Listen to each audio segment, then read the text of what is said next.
Avec ce qu'on voit aujourd'hui, vous pourrez déjà être assez créatif, surtout si vous démarrez de dessins au bic ou au crayon assez forts que vous avez fait sur papier, photographié, vectorisé. Ça ouvre des perspectives. Donc vous avez un peu de technique Illustrator, mais il y a une grosse partie du boulot qui va venir de votre talent de dessinateur. Et parfois, si vous pensez que vous n'êtes pas très bon en dessin, ça peut être très sympa. On est à une époque où on fait des dessins où on accepte beaucoup que ce soit un peu naïf et sympa. On recherche ça, on en a marre des images de synthèse parfois qui sont hyper réalistes. Vous voyez ce que je veux dire. D'ailleurs, quand vous allez voir dans... je vais aller dans Google ici, juste taper Adobe Illustrator et aller voir les images qu'on obtient. Vous allez voir que Illustrator, c'est ça, c'est du ludique. On essaye de faire des choses qui ont l'air sympas, pas toujours réalistes.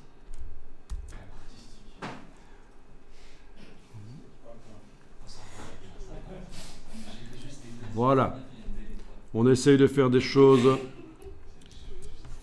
sympas comme ça. Voilà, on voit quelqu'un ici qui fait de l'Illustrator sur iPad, sur la version iPad, pourquoi pas. Vous voyez, c'est des dessins. Je ne peux pas dire que ce sera un premier prix d'Académie, mais ce n'est pas de l'académisme, c'est du graphisme en fait, Illustrator. C'est ça qui est intéressant.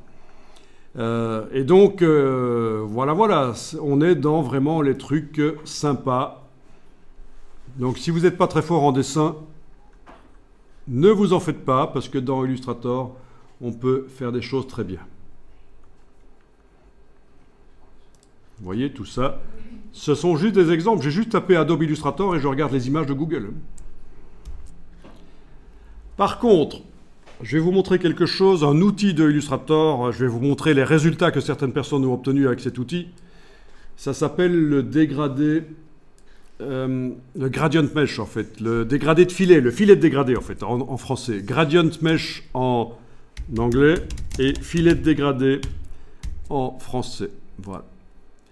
Et des personnes essayent de faire de l'hyper-réalisme dans Illustrator grâce à ça. On dirait que c'est de la 3D, mais en fait non, c'est de la 2D. Ce sont des filets déformés pour faire de l'hyper-réalisme.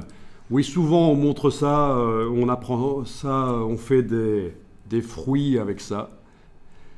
Donc ce sont des filets qui se déforment, on fait des formes et puis un filet vient se mettre dessus et puis aux intersections du filet, on va mettre des couleurs pour faire les reflets. Ce n'est pas pour moi la bonne approche de Illustrator. Il faut avoir déjà le client qui va accepter que vous travaillez pendant 3 jours sur un travail, une voiture. Par exemple, si je tape voiture ici, parfois il vaut mieux le faire en 3D, quoi.